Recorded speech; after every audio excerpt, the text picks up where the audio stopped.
I run a recruitment company for the last 10 years. So I've put some gems into this presentation to help you as new graduates into the world of work. All right, so I think the first thing that everybody needs to understand is that a recruitment process is a sales process. Okay, so it's absolutely critical to understand that you are selling yourself to prospective employers. So from the get-go, you need to position yourself in such a way that you are selling your skills, your capabilities, your strengths. You are selling what you can do. You are selling your value add to an employer. You should not take a position of wanting to be reserved about what you are good at. It is your time to shine. It is your time to sell yourself. Okay, and I know that it is not a perspective that everybody is used to, because studying engineering, it's all about working very hard, understanding it all, putting your head down and getting really good at what you're doing. Now, when you get out of that engineering degree, you need to put on a different hat. And this is a hat that says, I'm shining. I have lots of strengths. I have a lot of value adds to give to the world of work. And you need to be able to sell that, to communicate that in an explicit way, in a way that your potential market can understand it. And, your employer must be able to say, gosh, this is great. This candidate is outstanding. I want this candidate. So I think step number one, know that it's a sales process. It's all a numbers game. Now, what I mean by numbers game is the more applications you put in, the greater the likelihood of you landing a job. So don't think that, wow, on day number one, you start looking for a job and you found this perfect opportunity at SAB. It's the Engineering Graduate Recruitment Program, and you're going for that. And then you kind of back off for the next couple of weeks. Don't do that. What you need to do is you need to put in as many applications as possible. So if you put in 10, maybe you'll get 1 response. If you put in 20, you may get 2 responses. If you put in 100, you're going to get 10 responses. Of the 10 responses, maybe there's 1 job there for you. Right now, here what I want to talk about is there's 2 ways to look for jobs. There's reactively and there's proactively. Now, most of the jobs that you see advertised are those that you will submit an application for reactively. So there's an advert that goes out, you will see it online across various social media channels, and you will then respond with an application and a CV, right? So that's the reactive. The proactive approach, which is really the approach that is going to leapfrog your job search plan, will be the proactive approach. And that is where you're going to go over and beyond. You are going to seek out the companies that you desire to work for. You are then going to look onto their websites, contact people that you know there, and establish who their recruiting managers are. You are then going to proactively share your CV and your application with them so that you appear on their radar in advance of them advertising job vacancies. And yes, that is an uncomfortable process. It is not a process that everybody is used to, definitely not a new graduate, but it is definitely a process that is going to leapfrog your application processes and get you closer to a job quicker. All right, so we are in very unusual times at the moment. I think 15, 20 years ago, when I was a graduate, most of my classmates were getting jobs when we graduated. It was quite easy. In fact, the companies came over to campus and they grabbed us. Nowadays, it's not that quick and easy. Now we need to go and grab the companies before they go and grab others. So hence I'm saying, have a 2-pronged approach. Definitely have an online presence where you are going to apply online. And definitely have a proactive approach where you brainstorm the companies, go and seek out their recruitment managers' details, share your CV with them proactively. If you do both of those together, then you're increasing your chances of finding a job. Okay, right, I think we can move on. Setting up your CV and social media profiles to sell you. Do not underestimate the value of this process. Your CV needs to be a sterling CV. Understand that through the sales process, a company would have a marketing brochure. Now, through your own personal selling process, your CV is your marketing brochure. So look at your CV from that perspective. It's got to be absolutely impeccable. And I will show you what a good looking CV looks like shortly. But do take the time to invest in your CV. Make sure that your CV is professional. It sells you, it sells all of your strengths. It sells your value add. It sells your full capability. And I will show you how to do that. Now, another point I want to make here is your social media profiles. And there I'm specifically talking about your Facebook profile and your LinkedIn profile. So if you don't have a LinkedIn profile, please do get one. Write yourself a CV and then copy that CV into LinkedIn and upload your CV onto your LinkedIn profile as well. And make sure that it's kept updated. The reason that you must do that now is because a lot of jobs are not advertised, because any advert will attract a minimum of 1,000 applicants. Most of those applications do not meet the minimum requirement for the job. So it makes a recruiter's job very laborious to go through a large number of applications where most of them are of no good quality. As a result, most recruiters do not advertise all their jobs. They go and look proactively on LinkedIn for good candidates. So a good LinkedIn CV or good LinkedIn profile will take you a long way. Right, now when it comes to Facebook, go and have a look at your Facebook profile. I can assure you a lot of prospective employees go and look at Facebook profiles. And if there's anything in there that does not appeal to the company, they can easily skip over your application. So make sure your Facebook profiles are clean. It's doesn't have any profanities on it or anything that a prospective employer may feel unaligned to in terms of what they deem appropriate for their business. All right, yeah. Okay, I think we're good at that. So now let's move on and look at what a good CV will look like. Right, so I've just put in these two examples here. I've got another one on the next page that we can zoom into. But really what I want to show you here is that keep your CV short and sweet, right? You will see that the general theme of both of these CVs is that it's neat and it's tidy. It's not too wordy. So there's only key words, powerful words used in there. And then it's easy to read. There's bullets, bullet points, certain words are highlighted, very easy to spot the contact numbers, email address.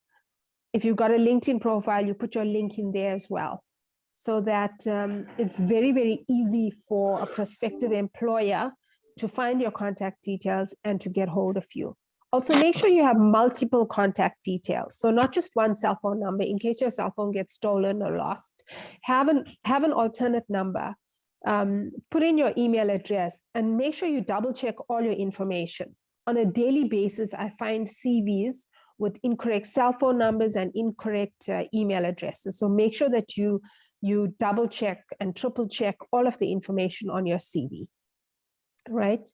As goes for a picture, I definitely recommend that you add a photo of yourself. Let it be a professional photo, and let it be a picture where you are smiling, okay? So it will be a picture that the employer can easily relate to.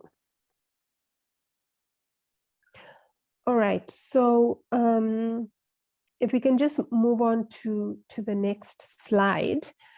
On the next slide, I've got there I've got a sample CV of a learner. Now, this I thought it's important to add because for all of you as new graduates, where you may have little or no work experience, all of your accolades is what you need to list on your CV. All graduates can say that they've got an engineering degree or a postgrad or whatever type of degree you have. But what will differentiate one graduate from the next graduate? The thing that will differentiate you from others will be all of your accomplishments. That means, bless you, that will mean all of your awards, any distinctions that you've gotten, because distinctions show that you are particularly good at one subject versus another. A distinction also illustrates to a prospective employer that you are particularly good in a particular field. So your skills lie there, right? So whatever distinctions you've had, indicate those in your CV. Add on other awards or accolades that you've received. For example, if you have been invited to the Golden Key Society, that'll be great. You must always add that in. A good recruiter will know what that is. Also add in club memberships, projects that you've contributed to, leadership roles. Add in all of your school accomplishments as well. And definitely add in social leadership roles. So there I'm talking about if you were a treasurer for a charity organization, or if you held a fundraising role for a sports club, or you were a secretary for your soccer club, add those in, because it shows that you are willing to use your skills to uplift society. And what's very important right now in terms of the world of work is that employers are not just looking for the engineer that's going to come in and be a good engineer. And employers are looking for the engineer that's going to come in, that's going to be a great engineer, that's going to be a fantastic line manager, that is going to add value to the beauty as well that the business operates in. So we are looking at what we call the value-added employee. That's an employee that adds value far beyond their own personal job. So, gone are the days where we trade a job for money and we just get into a job so that we can have personal value add for ourselves. Now we are looking for employees that will add value to themselves, to the business, to the society that they are operating in, and for the greater good of everybody around us. So your CV should illustrate some of those value adds, wherever you might have added value. And I'm sure everybody has. We're just very modest about. Okay, good. I hope everybody is kind of got the gist of the CV and its role that it plays. It's really a marketing tool. You want it to be rich. You want it to really show your value add. If you got a good CV and if it connects with the right employer, it could really support your career and personal development in terms of a great match where you will find a fulfilling role. Yeah, so do invest in a good one. All right, so you've got yourself a good CV. You have done proper research in the market. You are ready to apply for jobs online via LinkedIn. You are applying directly to company websites. You are sending your CV out directly to recruiting line managers, right? So you are really doing as much as possible in terms of spreading your CV and your availability across the market. Now, the next step is to do a very good job at preparing yourself for the actual interview. Now, a lot of good applicants get to an interview and they get very nervous in the interview, and then they are unable to sell themselves properly. So don't underestimate this step. It will really take you a long way to landing a good job by being well prepared for the interview. Now, how do you prepare for an interview? Right? Firstly, once you land that interview, so you've got an invite to attend at a particular company, do proper research. Research the company very well. Use Google to research. Look at their LinkedIn business profile. Look at Facebook to see if they've got a Facebook presence. Look at their corporate website. Talk to people that may be employed at the company to get a sense of what their culture is. Research the interviewers. Do not forget this step. This is very important. So find out who are your interviewers and go and look them up as well. They might have a little bit of a profile on the company corporate website, and they may have a LinkedIn profile.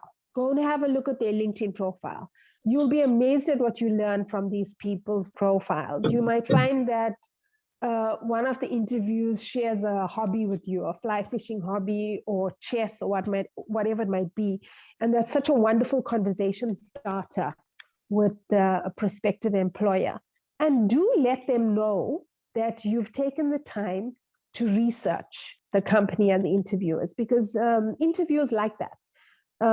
A candidate that does proper research is one that is conscientious, is one that is very interested in the job. And we'd much rather go for a candidate that has done proper research than one that has just pitched up at the interview, not having done any research at all. All right. You also want to study the job profile. So make sure that you get a copy of the profile or the job advert. Excuse me. Go through it, understand it very well. It will give you an idea of what the job will entail. It will also give you an idea of what skills and experiences are required of the job, and just benchmark yourself against that. All right. Other types of research you can do is you can look at what the business's plans are, what challenges are facing them, what challenges they've recently had, and how they've basically addressed those challenges. If you read any press releases from the MD, you get a sense of their culture, their attitudes, and how they deal with the public and their people as well. So there's a lot one can actually research before an interview. Okay, yeah, I just made a note here as well, references. Make sure you handpick your references. Firstly, definitely get their permission before you put their details on your CV. Do tell them that you'll be going for an interview, and tell them what type of job it is, so that it preps them in a way such that they are able to give you a quality reference. And don't underestimate this as well. I've done many reference checks where referees were taken by surprise not everyone does well when they are taken by surprise. Some of them just don't know what to say. They get nervous. They start fumbling, and at the end of the day, they're not doing justice to you. So rather alert your referees, tell them what type of jobs you're looking for, and tell them that you are looking for their support so that you can get a job, and get their buy-in so that they can give off their best. Okay, good.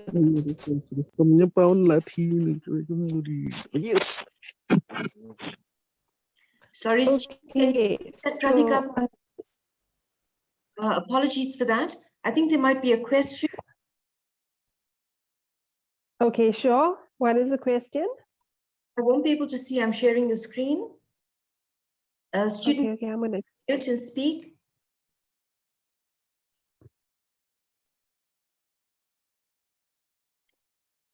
Okay, so I do see some questions here, right? So I've got a question here. How do you find out who the interviewers are? Usually, unless a company hires an external company to vet the prospective candidates, how would you know which person holds the interview? Actually, it is good manners for a company to tell you who the interviewers are. So I would, in advance of the interview, send a direct question to the person who arranged the interview and say, please, will you share the interviewer's details with me, and tell them why. Tell them you are preparing yourself for the interview and you would like to get a sense of the type of people that are interviewing you. They may, most companies will share it. I always share it with my candidates. I never let my candidate go into an interview not knowing who is interviewing them. It's also fantastic because you can immediately connect. If you know that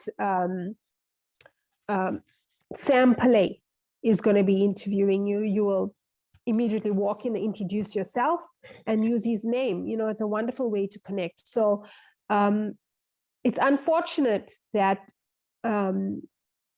interviewers are not sharing this, but I think that ask a direct question of the person arranging the interview. And I think 9 out of 10 times they will tell you who will be in the interview.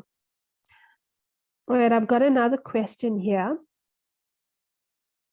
Is there a way we can get a hold of the document being presented right now so we can bet our CVs? Yes, for sure. I will share that with Karuna for all of you. If all our privacy settings are set to a maximum on Facebook, then they can't see our wall.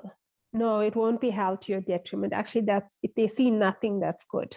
But don't make a mistake and let your privacy settings be at the minimum, and then they get to see how you chat with your friends. So unfortunately, some employers may not realize that your work communication is different from your communication to your friends. So I think, yeah, that's a good one. Rather let the privacy settings be at a maximum and just cut out all prospective people that are looking at your profiles that are not your friends. Radhika, thank you. I think we've got a hand raised there. Student who raised your hand, please ask your question. Yes, I just wanted to ask, earlier you spoke about how you need to sell yourself and to prospective companies. So I just want to know, how far do you go? Because I was watching that this trend about how people take 30-second videos and attach it to their CVs instead of having people read it. So I just wanted to know, how far do you go? And then my second question would be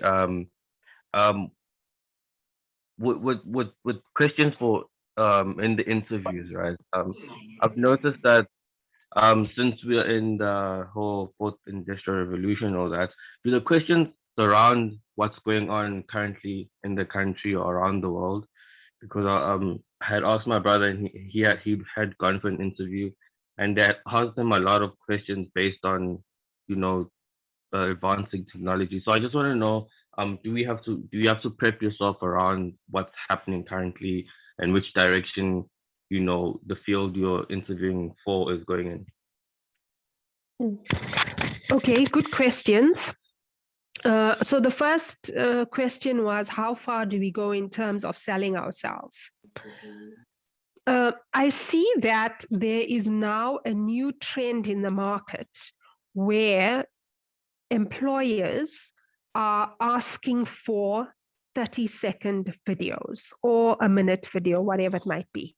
If they do ask you for that, go ahead and use that opportunity. It is a fantastic opportunity to sell yourself, because what a CV can't do is it can't share your enthusiasm and your energy and your excitement and your optimism, but a video can do that. So if it is requested, go ahead and do it. I think it is fantastic. There are some application tools that are asking for those. So if it's there, go ahead and do it. If it's not there, I mean, you won't necessarily have to do it, because not all companies are using the same process. So I think at the end of the day, you would want to just go with the process that the company is kind of defining.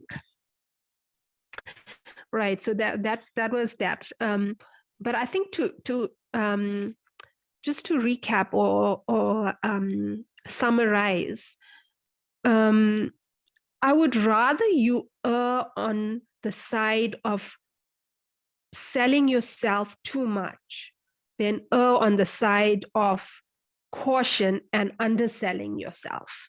So give it your best shot. Make your CV as best as possible. Write a cover letter that is impressive. Prepare a video if it's asked for, and do a very good job, and ask many people for their opinions before you submit it. So yeah, give it your best. Put as much effort as possible, because there's just too many applications per job, and it's really those that stand out that will get the jobs. Right. So your second question was for IR technologies and what do we prepare for in terms of interviews? Okay. To answer that one, it is absolutely critical to understand what the company is looking for. If you can understand what they're looking for, it's easier for you to prep. Now, in the absence of knowing that, you will prepare as best as you can. So there are hundreds of interview questions that you can go through, but it's actually not that difficult to prepare, because most different types of interview questions will really only assess a few types of things in a candidate. So you will want to prepare around what your strengths are, what you're particularly good at, what value add you can take to the company. So you're really looking at your top value adds. I think there are many questions that will try and get that out of you in various different ways, but always be ready for that type of question. What's your value add? What are you good at? What are your key strengths? What can you do better than other applicants? If you can answer that, then you're already doing well in the interview. Right. There will be other types of questions that an applicant must be ready for.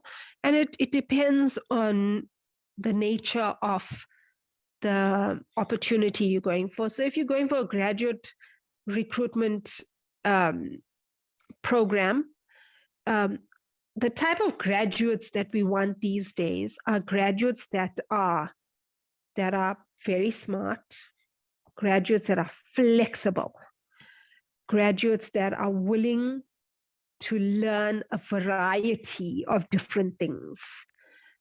graduates that whilst you may have an engineering degree, you may be able to go and work for 2 months in sales and marketing, another 2 months in HR, another 2 months in finance, and 2 months in production. And then that will make you a nice rounded graduate to place in a good role. So we're looking for flexibility, we're looking for steep learning curve, we're looking for an enthusiastic, optimistic, energetic person, and someone that can really apply their minds and translate the world of information into thought and application. So it's difficult to say what kind of questions they're going to ask you. They might deem 4IR and your interest in technology to be an indicator of success. If that is their thinking, then you'd have to be prepped for that. IT companies, engineering consulting companies may question around that. Other companies may have a different recruitment philosophy. So, the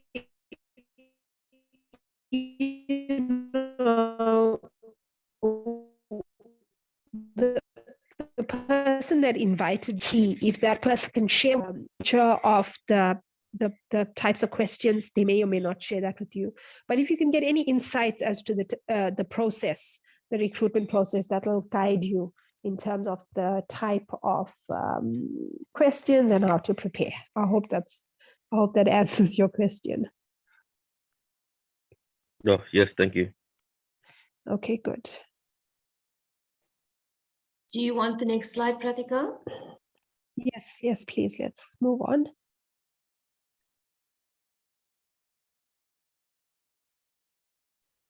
All right. So I think what I was trying to do here is just a sort of a quick checklist or overview of how to prep yourself. All right. So your research will start way before the interview. All right. So you're going to research the company. There's many ways to do that. You can visit their website. You can look at their products and their services. You can establish what type of company customers they service, and all of that will give you a different perspective to the business. Then interviewers know who you are meeting. Yes, I stressed that many times. Know their names. You can greet them as you walk in. That's always a very, very impressive start to an interview. Think about a sales meeting. The salesperson, in this case, who is yourself, selling yourself, will always know who they are meeting, and they will call the person by their name. So always best to know who is interviewing you. Regards to interview venue, make sure you know where you're going to. Put it on your Google Maps, plot your map way before you leave home, and make sure that you've got additional minutes in advance of getting to the interview venue. Because nowadays you have to go through security. If there's COVID protocols, you got to put in additional time for that. So make sure that you are there 15 to 20 minutes in advance to just get through security and do all of your COVID protocols, and of course be on time to start your interview. Right, make sure you understand the job, get a job profile or the job advert. Right, something that you can always do is have a notebook with you with your questions in the notebook. And yeah, don't feel unsure about taking that into the interview. Once you get into the interview, you can always just say, I've just noted a few questions. If you don't mind, I'll be looking at my notebook now and again just to remind me. And really they won't. They will see that as an indicator of you being very organized and planned.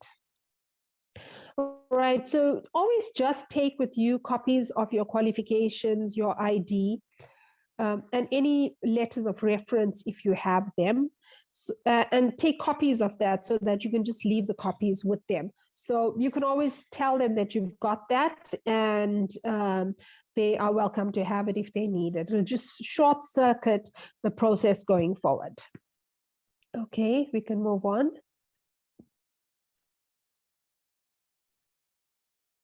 Right. Now, I found this to be very impressive in an interview.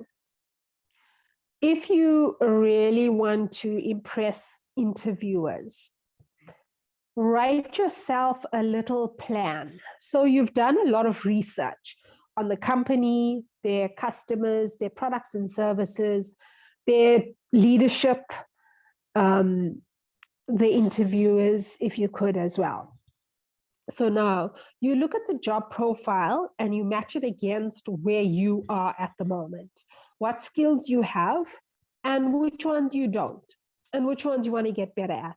You can write yourself a little plan, a 30, 60, 90-day plan. And normally good HR people, once you've joined the business, they'll immediately have a plan for you to integrate into the job, into the department, into the team, into the business, to understand the work culture, to learn the values, to learn the systems, to learn the products, the services, and to learn basically everybody in the whole structure of the organization.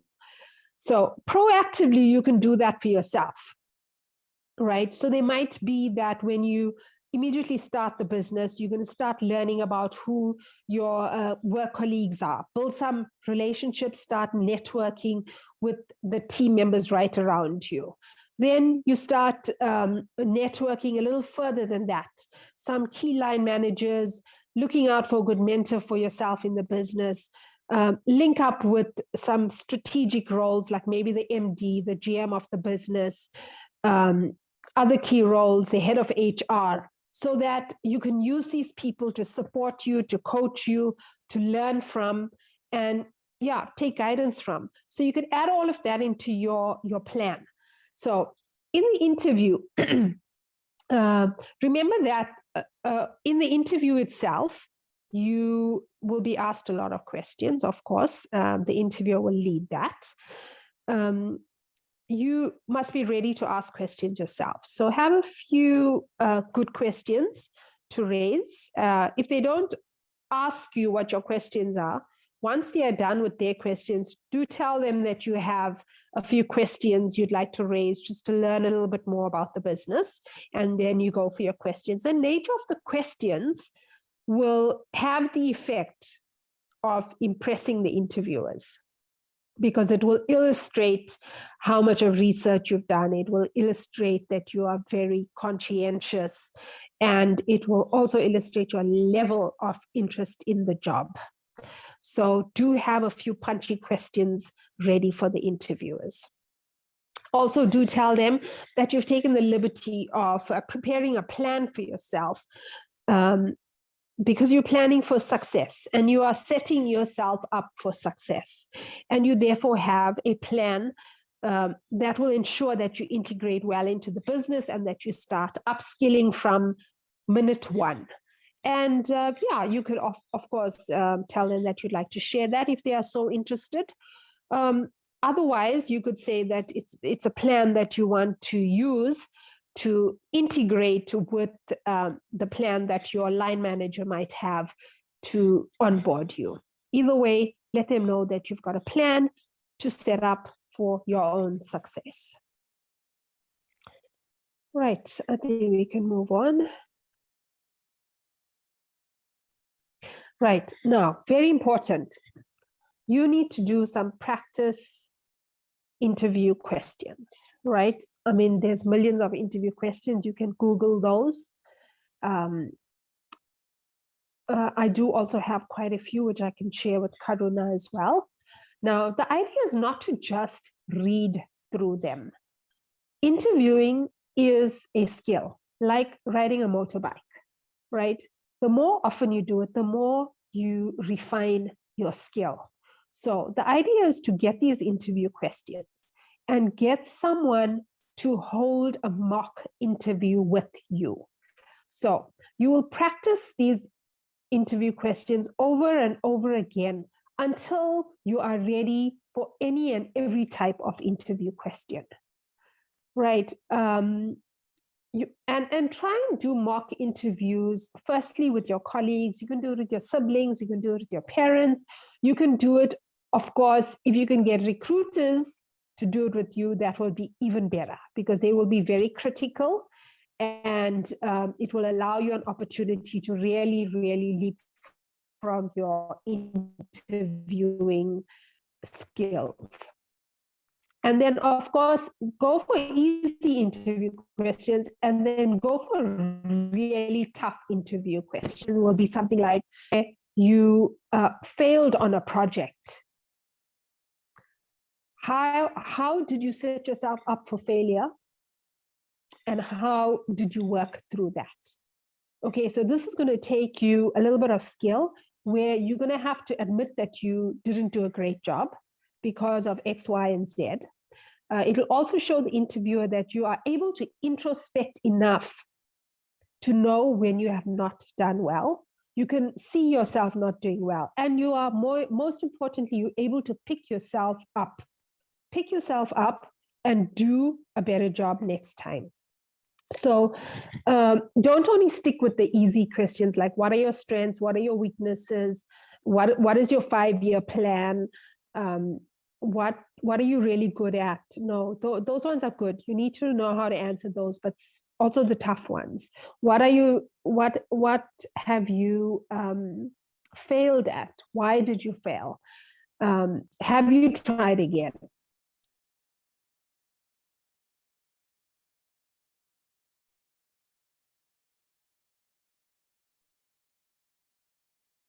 So come up with all of those in the interviews is to yourself, and then go back and look at the recordings.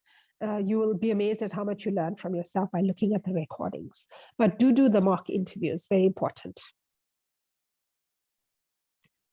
Okay, we can move on.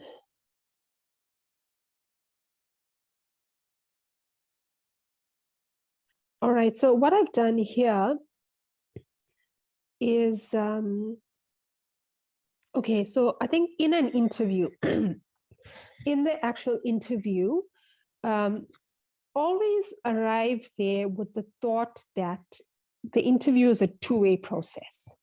Okay, don't feel like you are at the mercy of the interviewers 100%. It's a two-way process. You want the job, they want a good candidate. You need to sell yourself. The interviewer needs to sell the job. All right. So you go in with that mindset. You know that they will lead the interview with a whole bunch of questions. So you let that be. Your duty to yourself is to sell yourself as best as possible through every single interview question. So before you even answer the question, listen carefully to what they are asking. If you need clarity, please do ask for clarity.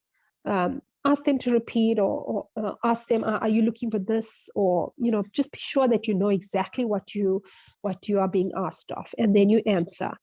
No matter what question is asked of you, make sure you answer with enthusiasm and excitement, right? Nobody wants to employ a candidate that is got no enthusiasm to work for the company.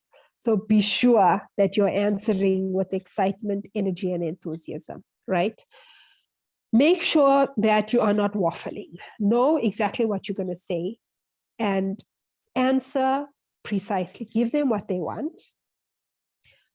Stay away from theoretical and philosophical answers. No interviewer likes that. All right.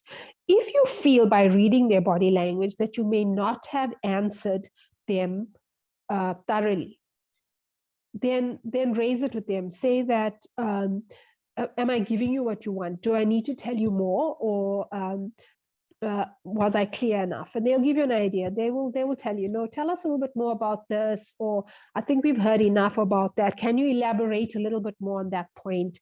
So you do have the space to ask for clarity so that you have another opportunity to sell yourself. Right. If they ask you a tough question, you definitely have time to think and apply yourself. So you may definitely say, that does require a little bit of thinking. Let me take a moment, right? And do take a moment and think about it. If you feel like you want to formulate your response and come back, you may also ask if you can come back to the question. So you could say, oh, I think I need a few extra seconds on that one. Would you mind if we came back to the question? They will definitely not say no, okay? They will say you may come back.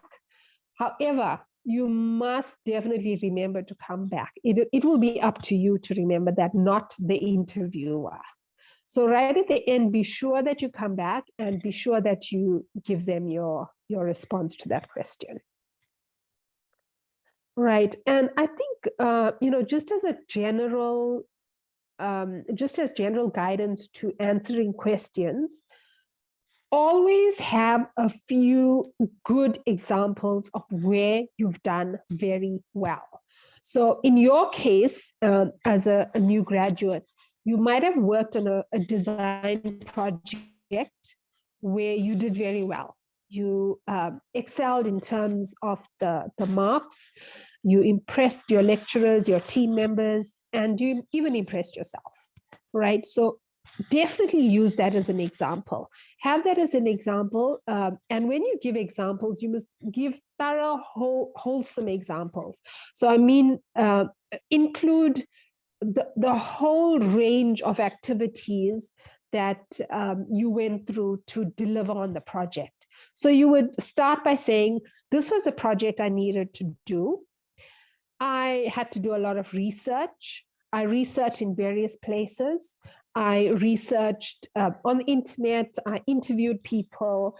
I looked at other examples of where this existed in the world and how it worked and how it didn't work. And I collated all of that information. And then I started building my project. So show them that you used a multitude of different skills.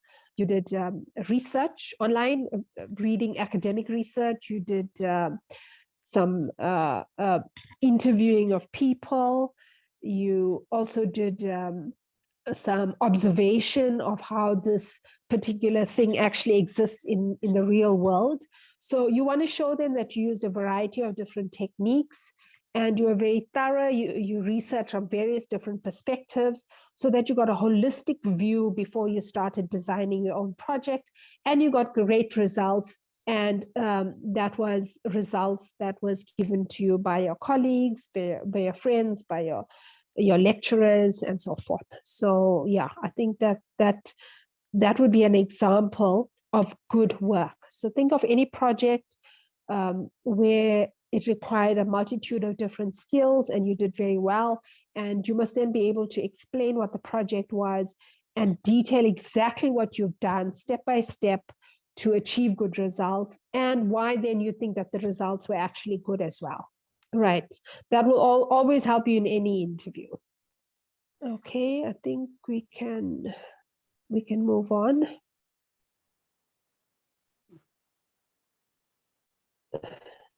Right. So I have included in this presentation, though we don't need to go through every single one of these, I've included some interview questions that you can use to practice. So for example, tell me about yourself. You may get that question in lots of interviews, right? So here you need to just prep for yourself a short introduction where you introduce yourself and maybe your educational background, your achievements whilst you are studying, what you're really good at, and just quickly describe that in a minute or so. That will give the interviewer an overview of who you are and what you've achieved. Always add achievements, because all interviewers want to shortlist candidates that are good, not just your average candidate. We want to know what you are good at, because we want to shortlist the good ones, right? So other questions could be, why do you want to work here? What about our company interests you? So that's very important to be prepared for, because interviewers are looking for applicants that want to work for that particular company, not an applicant that will work for any company and just do anything. Because we as recruiters are looking for alignment between your values and the company's values. So we want to see that you really want to work here, because there's something about this company that really appeals to you, and you are able to express your gifts and your talents in a way that will really produce good results in our company. So think about it that way. All right, and there's lots of other questions like, oh, why did you leave your last job? If you've had a last job, be ready to answer that.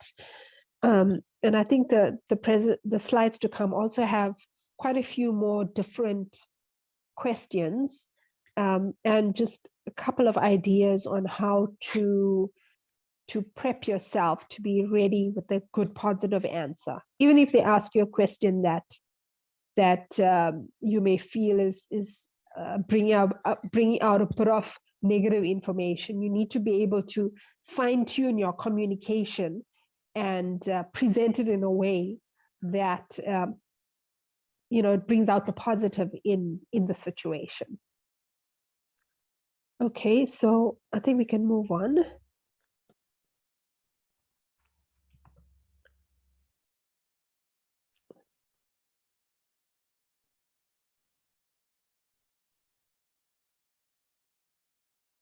All right, yes, more questions here.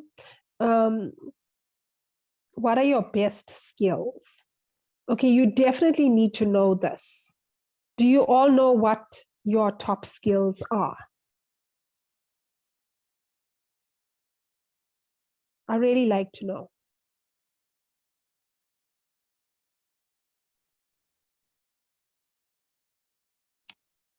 Student. Okay, so To give feedback. Sorry, Pratika.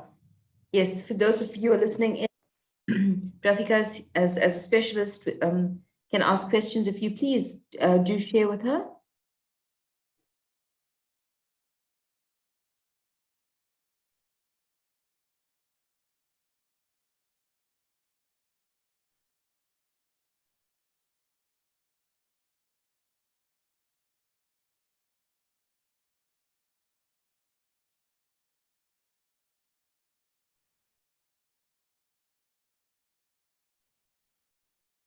okay, so I think that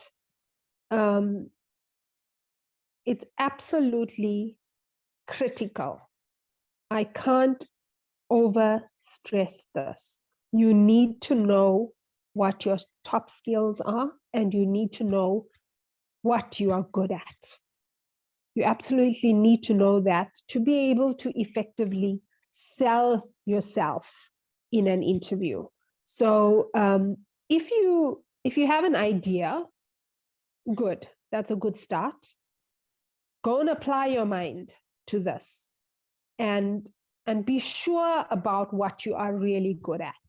Be sure about what top skills you have. Be absolutely sure that you are great at certain things. Be sure about it, because when it comes out in an interview, you're going to answer very confidently. Do not answer in a way that will give the interviewer a sense that you're not quite sure. You need to know about yourself. You are selling yourself. You need to be very clear about what your skills and your strengths are. Okay, so that's a good place to start before you get to an interview.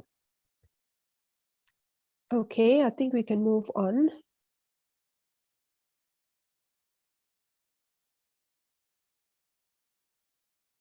Right, yes, I think more questions. I could have put a lot of questions in here. but these are just a few that will help you get going. There's lots more you can find yourself on the internet. Just be sure that with every question, you answer as positively as possible. And remember that every question that's fielded in an interview, every question is an opportunity for you to sell yourself. So every answer must come with a response that is going to illustrate to the interviewer what you're good at, how you can actually deliver in that way. So be ready to answer any kind of questions, all in a positive manner.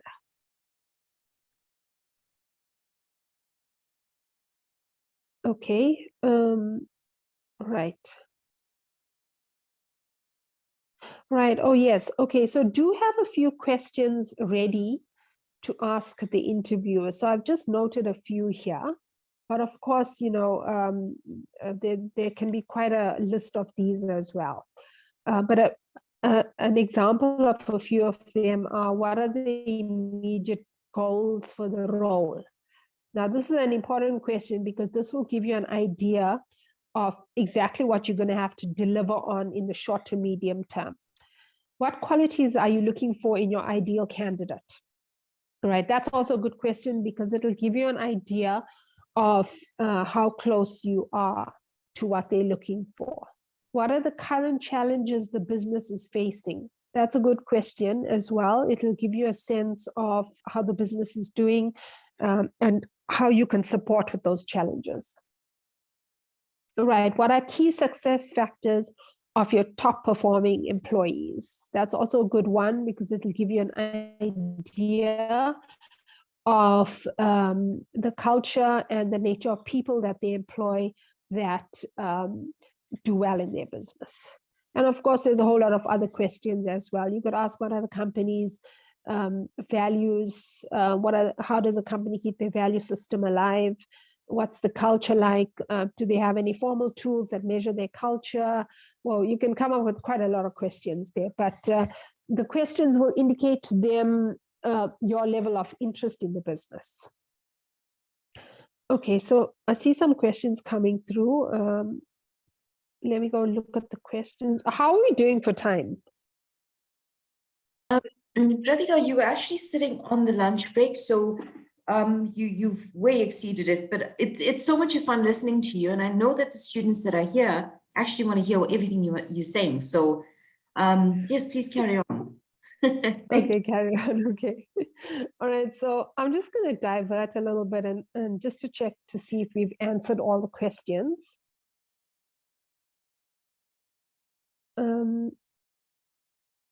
I think you can access that on your end because yes, I got them. All right. So if I just go up,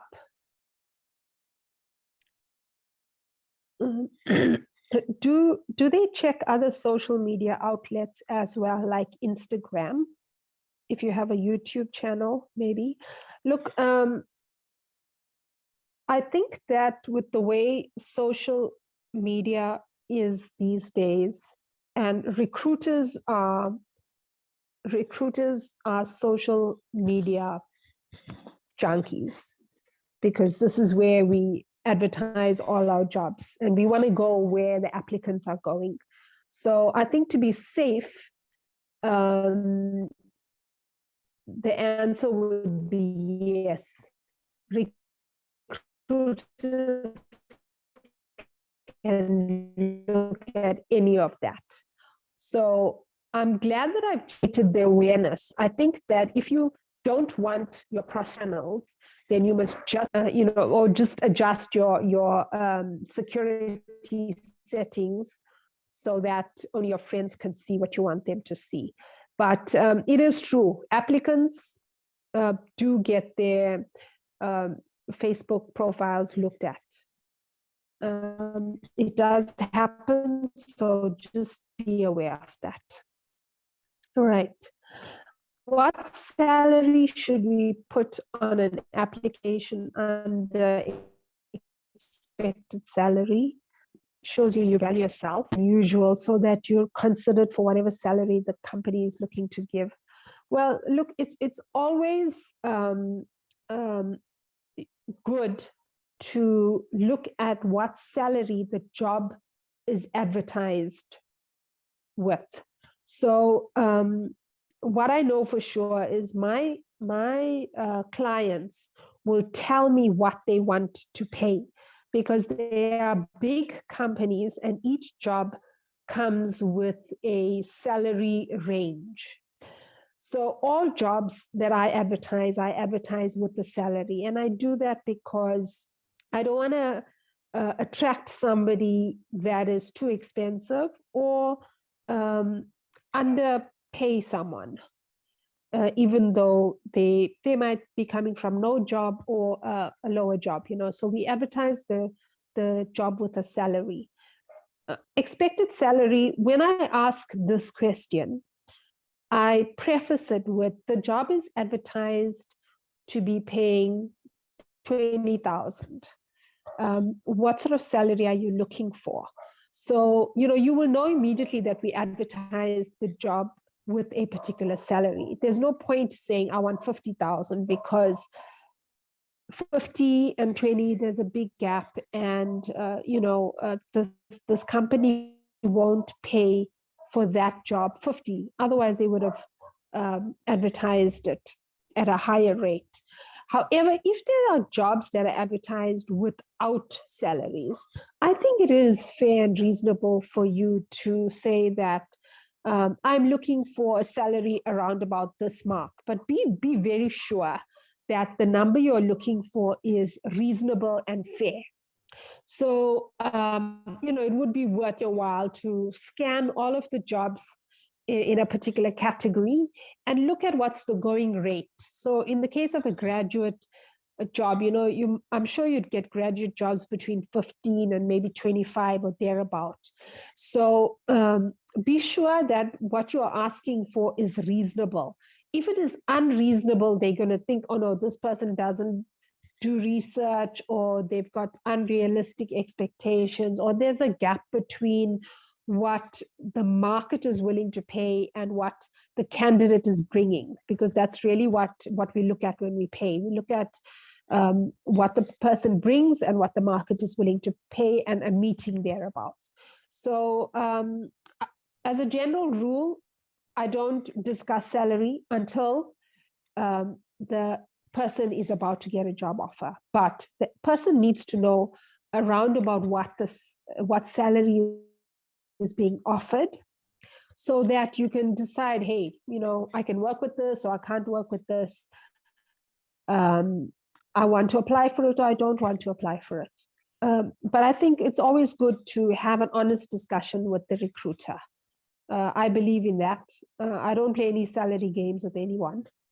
I tell them upfront what the company can pay and whether or not that would work for them. And then we know if we can move forward. So, yeah, I think there's no fixed rule, but just be realistic about what your expectations are. Okay, then there's the next question. This one is about a cover letter. Can you please expand on ways to make an impressive cover letter? Okay, so firstly, understand the purpose of a cover letter. A cover letter will preface your CV. It will talk for you where you cannot talk to the recruiter. So you will basically introduce yourself and indicate in there what you're really good at and what you're looking for. Short and sweet.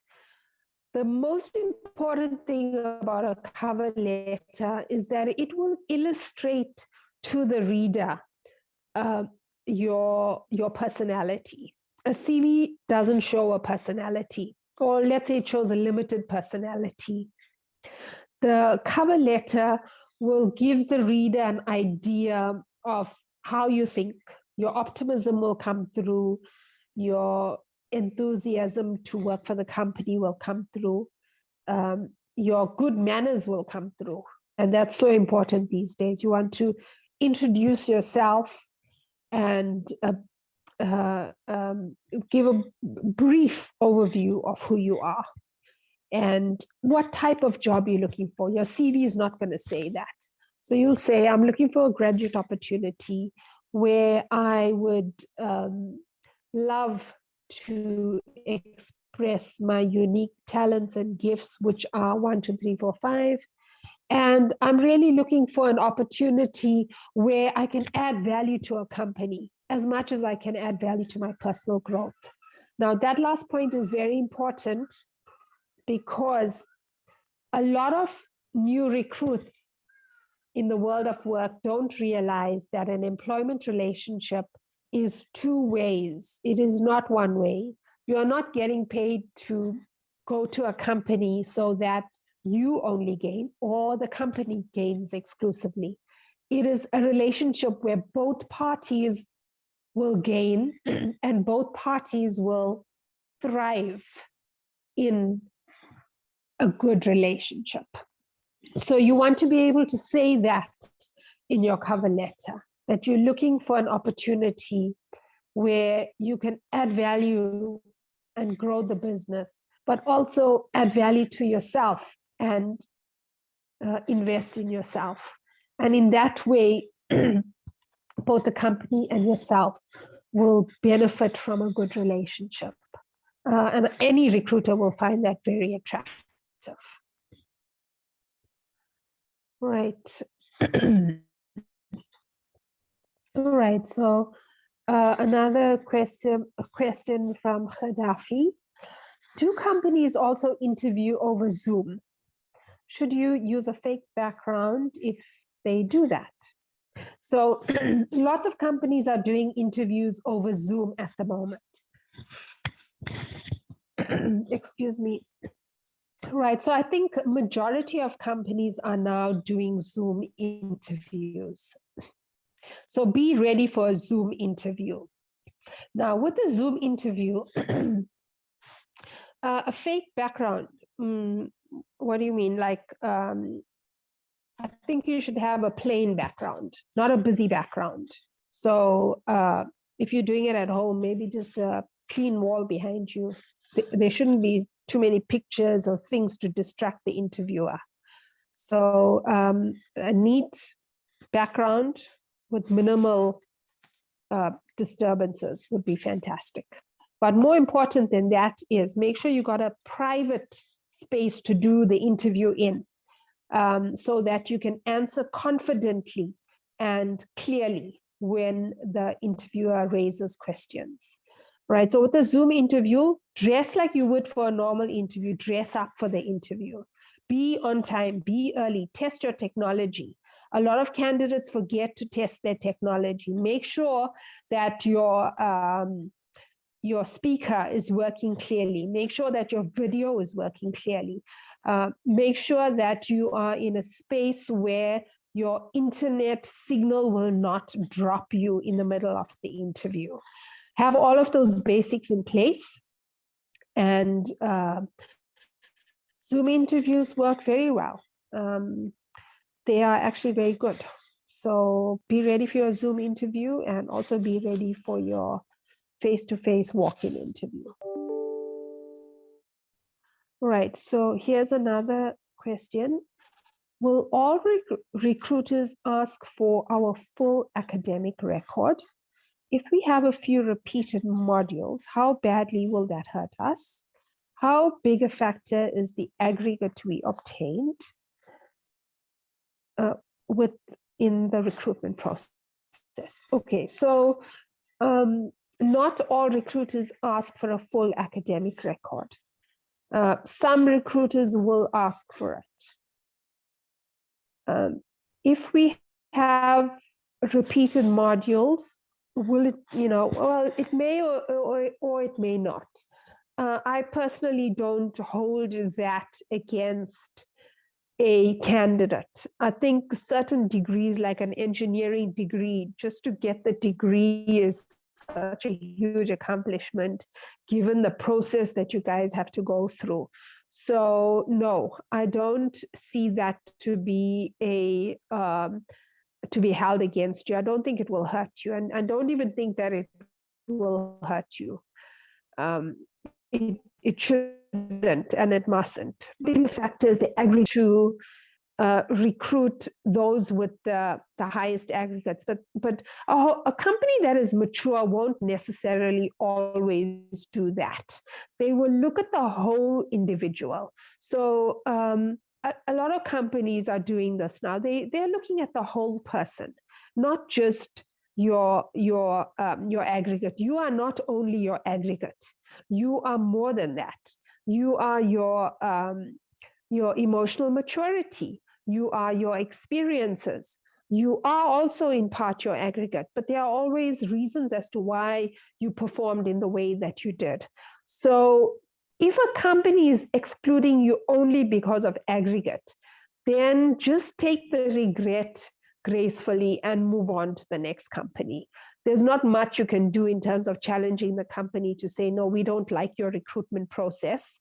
That's not going to get you anywhere. Just move on to the next company. A lot of companies are not looking at only the aggregates because they know that the degrees are tough, and they know that it's only one success factor. In the world of work, there are many success factors.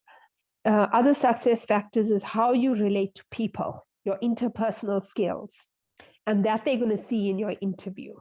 It's going to be how do you relate to the world and challenges that are thrown at you.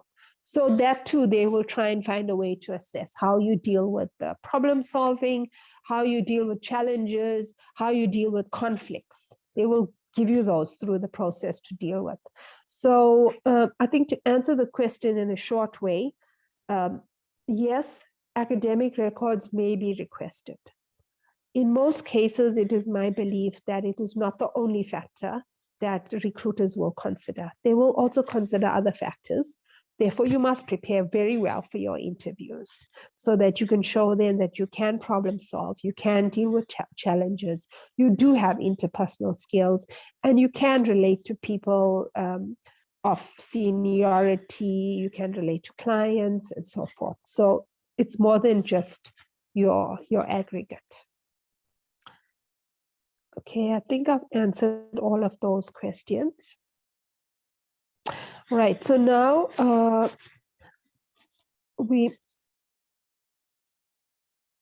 okay, so here's a question. Should we put a photo on our CV?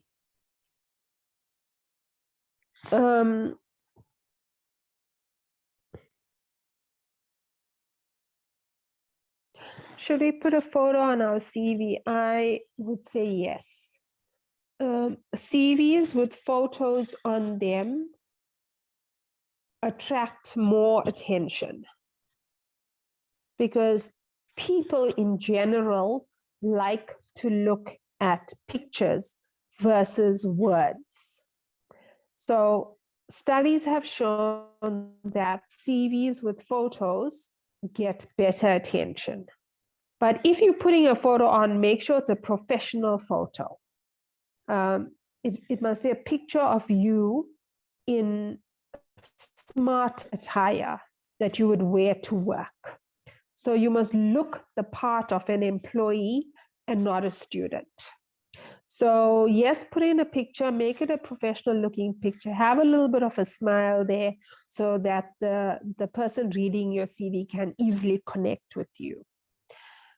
Right, and then the next part of this is yes, because they will see what you look like when they look at social media. Yes, they will do that, but if you're going to adjust your security settings so that people that are not your friends won't be able to see your stuff, then they won't be able to see your social media accounts. Also, I definitely will not like employers to access information on my social media to use in a recruitment process. So I think it was just count the social media one out and put the photo on your CV, because then you know that you are in control of the picture that they will see of you, and just leave it at that. Okay, so can we move on to psychometric assessments? Right. So nowadays, a lot of recruitment processes will include psychometric assessments as part of the process to screen candidates, so to choose the really good ones. So psychometric assessments is a very expensive process for most companies. It will cost them anything from 2,000 to 5,000 per applicant. So by the time you get to a psychometric assessment, they've already shortlisted you, and they're quite interested in your application, and they choose to invest in you as an applicant.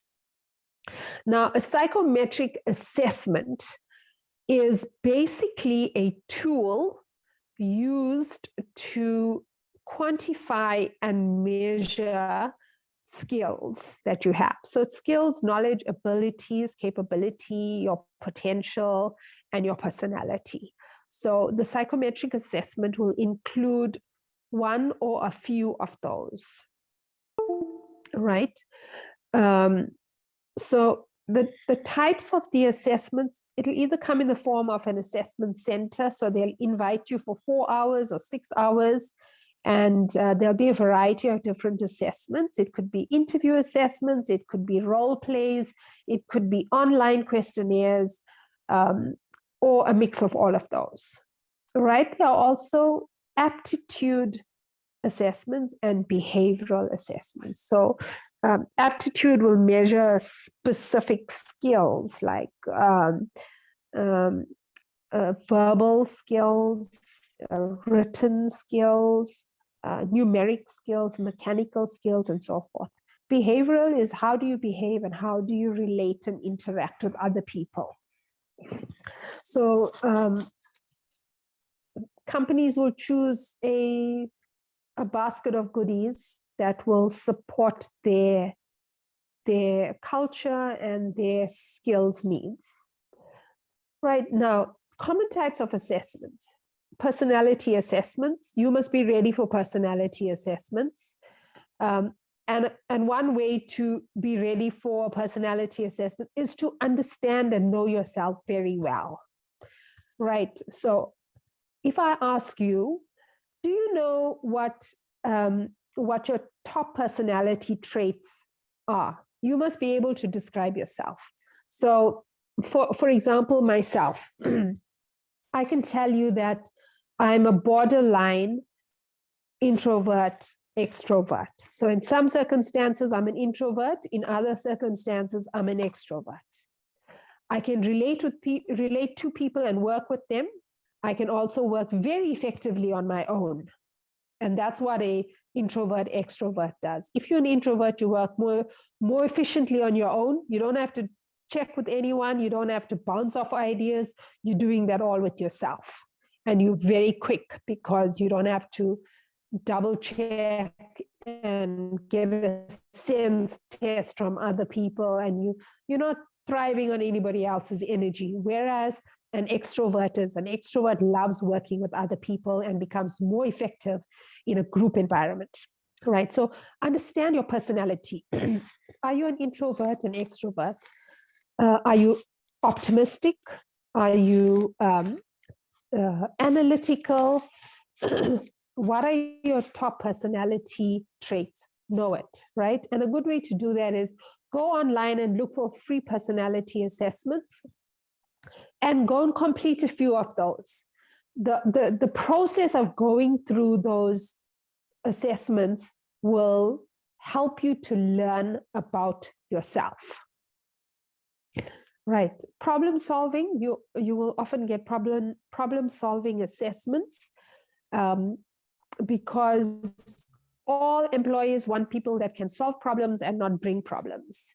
So any problem that you will encounter in a work environment, it will be your duty to solve the problem quickly and efficiently, right? So be ready for problem solving assessments. You can also go and Google that, find some problem solving assessments online and work through them. And a lot of them will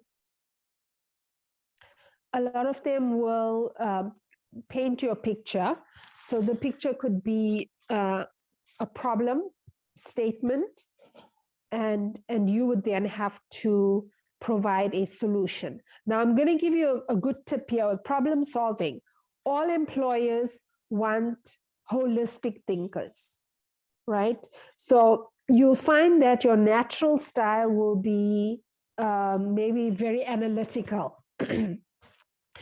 But analytical thinking on its own cannot solve every problem. It will solve a part of every problem. So in solving problems, you must look at the whole picture in life.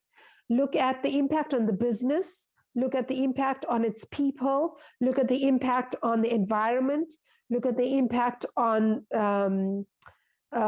customers. So what I'm trying to say is always have a holistic view to problem solving. Whilst your natural style may be that you are an analytical thinker, know that you can train yourself to be a holistic thinker, okay? Right, analytical thinking is in itself also an assessment. Businesses do like analytical thinkers because they want people that can really process information, process numbers, look for trends, look for areas of opportunity and growth. So, and a good analytical thinker is always very useful for any business. So be ready for those as well. Verbal, numeracy, and abstract thinking assessments are also quite common because every business wants somebody that can speak clearly, convert their thoughts into words, and communicate that effectively to people around them. Numeracy, this is all about how you interpret numbers. Whilst there are calculators and computers, of course, the brain needs to be able to do some processing. You can look up some basic numeracy assessments. Those are usually done in a fashion that is timed. So if you are doing an assessment and it is timed, be sure that you are keeping track of time so that you can do as best as possible. Abstract thinking, this is all about thinking in the absence of a specific language. So it really is about how you problem solve, how you identify things in the world and how you interpret and are you able to think clearly. Abstract thinking and want to innovate and think and want creative thinkers. So if you can do some practicing there, that would be great. But I'm pretty sure you guys are very good at that. Right, and I just made a note there, free practice assessments, you will find them online. There's a site called Job Test Prep.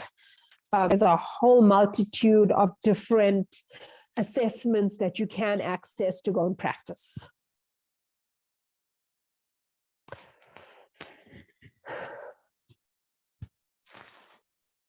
Okay, and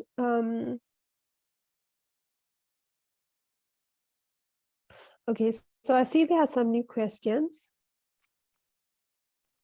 Okay, so another question from Khadafi. I like Khadafi's questions. Thank you, Khadafi.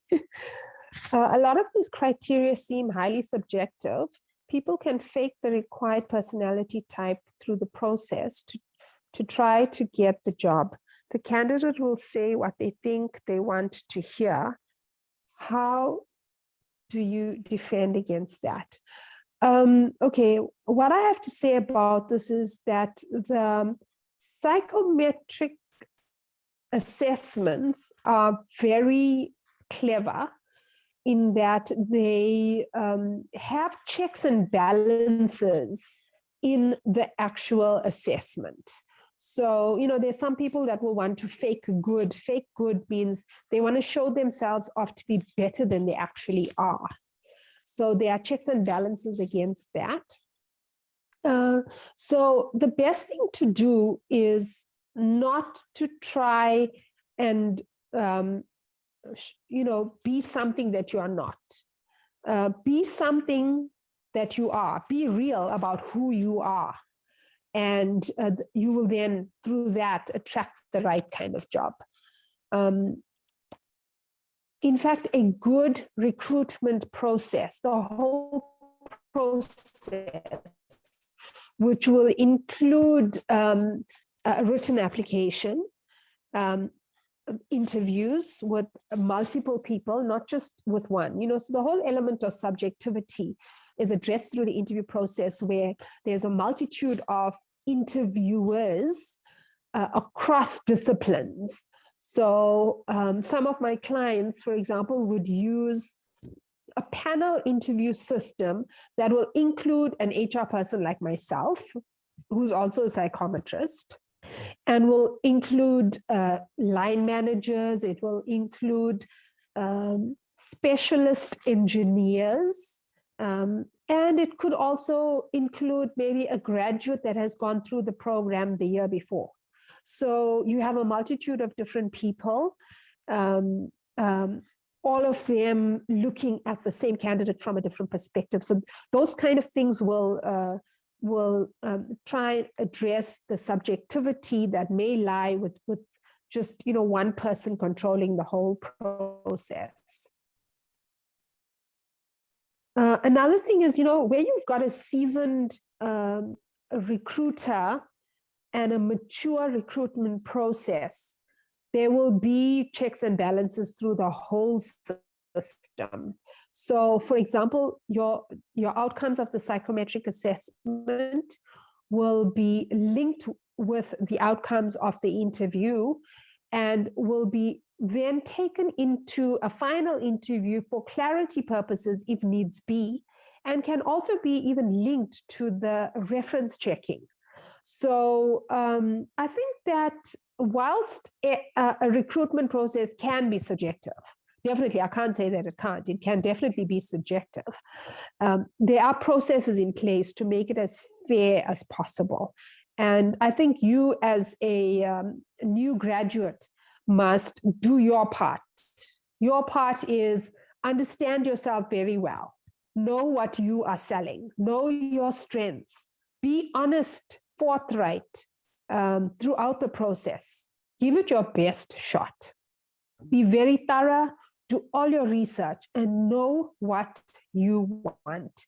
If you don't know what you want out of a job, your interviews are not going to know where to place you. If you know what you want, and if you know who you are, and if you are able to communicate that, there's a high likelihood that you will find the right job that's a good match for you. And then all of the other stuff, how subjective it is, those are things you can hardly control. Leave that up to the others. Okay, one more question here from Ashmita. How do I include work experience in a CV that is not related to my degree or the field that I want to work in? For example, if I worked as a tutor. Okay, yes, you must definitely include that in your CV, even if it's unrelated to your field of study. The reason being that it shows the interviewer that you have developed a multitude of skills. And remember that in the world of work nowadays, employers are looking for candidates that can contribute at various levels in various different disciplines. It's the value-added employee, remember. So you must include all of the jobs that you've contributed in, because each of those different jobs will show that you've developed different types of skills, and you have abilities across various different fields. So yeah, I hope that answers. So I think, yes, add in all those jobs and describe them properly so that it illustrates that you have various skills. Okay, so back to psychometric assessments. Right, okay, so preparation tips, I think I've said this many times, know yourself well, right? To do this, go and do some online assessments and map yourself out. Know your strengths, know your weaknesses, know the areas that you want to work on. Look at the jobs that you've done, and I mean jobs, it could be projects, it could be part-time work, it could be fields of study that you really excelled in. All of those will give you an idea at what you're really good at.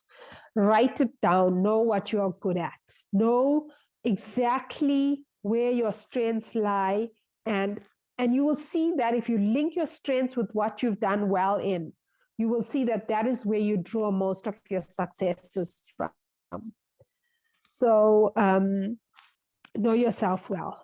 Take the time to invest in yourself and learn about yourself so that when you're asked about yourself in an interview, it's easy for you to sell yourself. Right, so go and do some practice assessments. It will help you to learn about yourself, and it will keep you prepared for any kind of assessment. Right, so once you are in an actual psychometric assessment, and this is now part of the process, part of a recruitment process, make sure that before you start the assessment, you prep yourself mentally.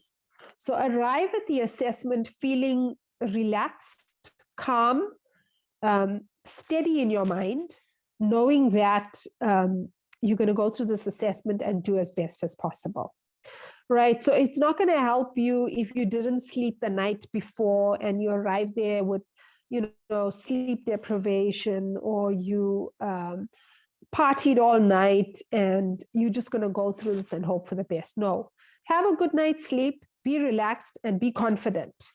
A candidate that is not confident and steady will normally reflect that in their assessment. And unfortunately, the outcomes of the assessment will be seen to be how you generally are. So get yourself into a position where you give off your best. Right, when you're doing the assessments, make sure you check to see if the assessments are timed. If they are, make sure you're keeping an eye on your clock, because they're looking at two things. They're looking at the number of questions you get right and the number of questions you get right in a time frame. So it's important to keep an eye on the time. Personality assessments, there's no right or wrong answers, because what's right for you is just right. Okay, so don't be worried about the personality assessments and trying to be something that you're really not. The key with personality assessments is to understand yourself well and reflect yourself exactly as you are. And there are checks and balances in the assessment to measure authenticity. So if you're trying to fake good, meaning trying to be something that you think is good that's not you, the assessment will pick it up. Right, so of course, there I go again with be honest and no faking, just be yourself. Right, and what I would really like to remind you of is once you've done that assessment, before you leave the assessment room, you must let that person know, the person coordinating the assessment, that you want feedback. Now, according to the new POPI Act, nobody should use your information and not give it back to you, right? So it's very important for you to get your feedback. When you get your feedback, make notes of the feedback. It is absolutely useful information for your personal development. Don't just do the assessment and let it slide, right? Yes, the recruiter will use it as input to the interview process, but there's just so much more in psychometric assessments that you can use for yourself. So get the psychometrist to give you feedback. And if there's a written report they can share with you, even better. It will just validate a whole lot of information for you about yourself, and it'll really short circuit the whole process of you knowing yourself, understanding yourself, and being able to better sell yourself. So I think it'll be great if you can get a copy of the outcomes for yourself. All right, so I've just included there a couple of links to different types of assessments that one can use to go and practice. And yeah, we can make this available for all of you to go and practice and just get an idea of the type of assessments, so that when you do see them, there's no element of surprise. You've already dealt with the element of surprise and you'll move in through the assessments quite confidently.